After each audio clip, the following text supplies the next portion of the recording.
嬛传》这个细节你注意到了吗？选秀结束之后，四大爷正在这儿看着甄嬛的名字呢，那边宜修就一脸开心的过来，说是要恭贺四大爷喜得美妾，但宜修的这个又字儿就很灵性啊。臣妾前来恭喜皇上，贺皇上又得佳人。这可是咱们四大爷第一次选秀，之前那些呢都是王府里的老人儿，这不就是赤裸裸的表示自己已经盯上甄嬛了吗？果不其然，宜修再一张口，这话头就落到了甄嬛的身上。你看他果然先是说了梅姐姐有静嫔的风范，紧接着呢就说起了甄嬛。这句话呀，宜修故意没有说完，再加上当时那个表情，这可真是一出复杂的内心戏呀。从这儿之后，宜修嘴里的话就全都和甄嬛有关。他这是来恭贺四大爷喜提一堆美妾吗？他这呀就是听说出了个纯元周边，赶紧来探探口风。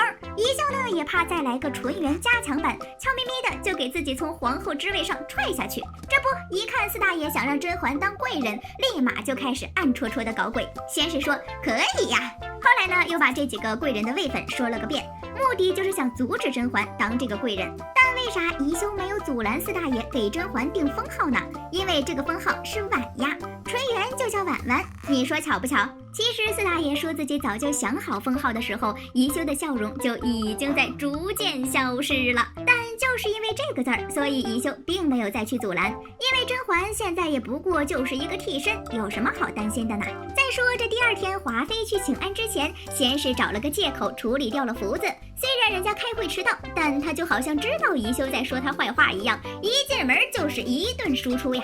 先是问候了辛巴吉和齐尔哈，随后一坐下就开始跟宜修打拳。他闻了闻宜修宫里的茶，然后就问这茶叶是不是过期了呀？旧时的茶，即使存放的再好，也有股子霉味儿。华妃娘娘的这句话呀，就差指着宜修的鼻子骂他是个过期老茶叶了。后来又说自己这儿有新茶叶，这又是在说自己最受宠啦。宜修这边呢，本着开会就得吵架的精神，把这事儿引到了三阿哥身上。因为齐妃这个人，你说他没事儿，但你说三阿哥他就不让，所以呀，这很明显就是宜修引战的手段。要不说齐尔哈老是和华妃吵架呢，他俩又没有什么实质性的利害关系，老吵架还不都是因为宜修在挑拨离间？但宜修为啥这么干？难道就是想听听吵架？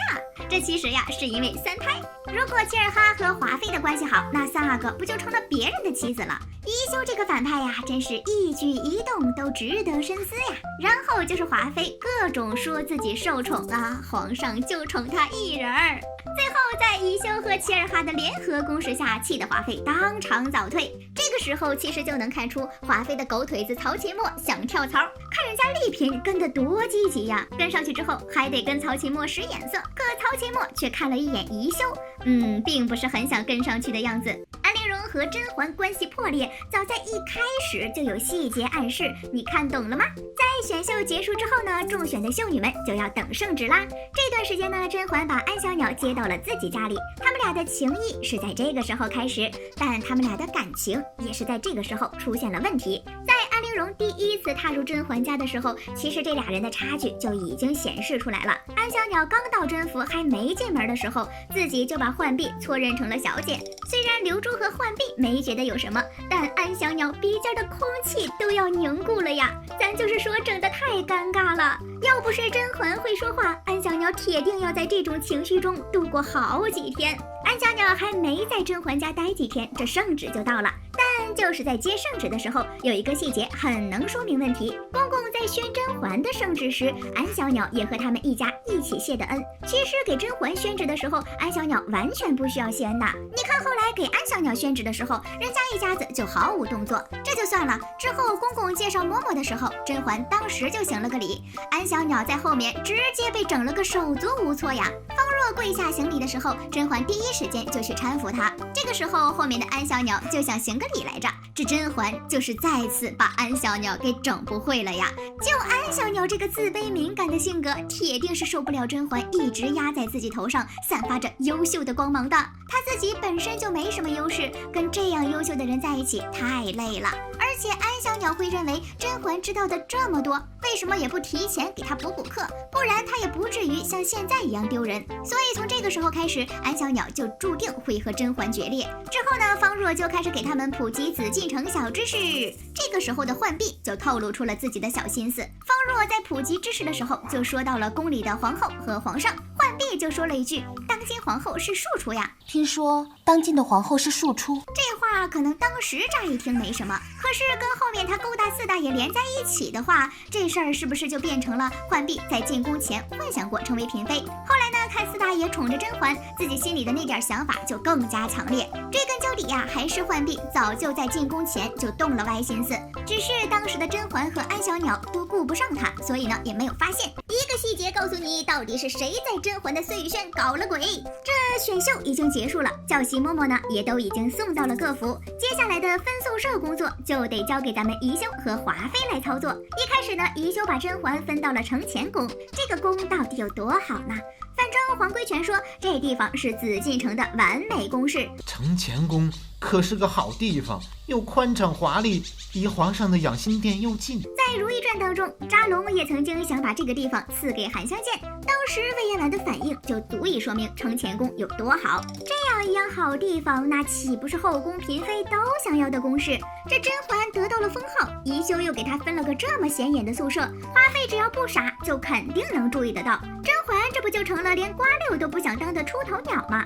当时宜修抬举了夏冬春和甄嬛，这俩人进宫之后呢，嚣张跋扈的夏冬春就率先被华妃斗倒。要是甄嬛没有装病的话，结局恐怕不会好过夏冬春。宜修为什么要故意这么干呢？人家宜修这么做对他可是有好处的。他这是先在华妃那边把甄嬛说成了自己人，华妃呢一贯嚣张，肯定会对甄嬛的宿舍出手，甚至等新人进宫，他还会对甄嬛出手。这样的话，这个纯元周边就只能站在自己这边了。不得不说，宜修好谋算呀。不过这里值得一提的是，华妃分宿舍时说的话，她拿甄嬛和方贵人做比较。然而甄嬛的第一胎就和方贵人一样，要不是她有梅姐姐这个好闺蜜和那张纯元脸，最后进不进冷宫都不好说呀。华妃亮亮这张嘴还真是有毒。华妃做完宿舍调整之后，简秋立马就把这事儿上报给了宜修，而且最后还重点说那是方贵人曾经住过的地方。这么圈重点，就是因为方贵人小产这事儿和宜修脱不开关系，只是最后他把锅扔给了华妃而已。当时宜修正在梳头发，看到自己的白头发之后呢，还嘀咕了几句。这个时候简秋立马看向一旁梳头的惠春，这其实是在凶他为什么没有把白头发藏好啊。随后宜修在问完四大爷的行程之后，才搭上简秋刚说的分宿舍话题。宜修说让他给碎玉轩送点桂花，表面上呢是要添贵气，但实际上送桂花过去是为了遮掩麝香的味道。所以呢，这俩人的对话翻译一下就是：主子，方贵人这事儿扫尾没扫好呀。宜修呢就让他放点桂花压压气味，还让他搞得隐蔽一些。随后简秋斗志满满，拍着胸脯说自己铁定能把这事儿办好。结果后来甄嬛挖出了麝香，但谁都不知道。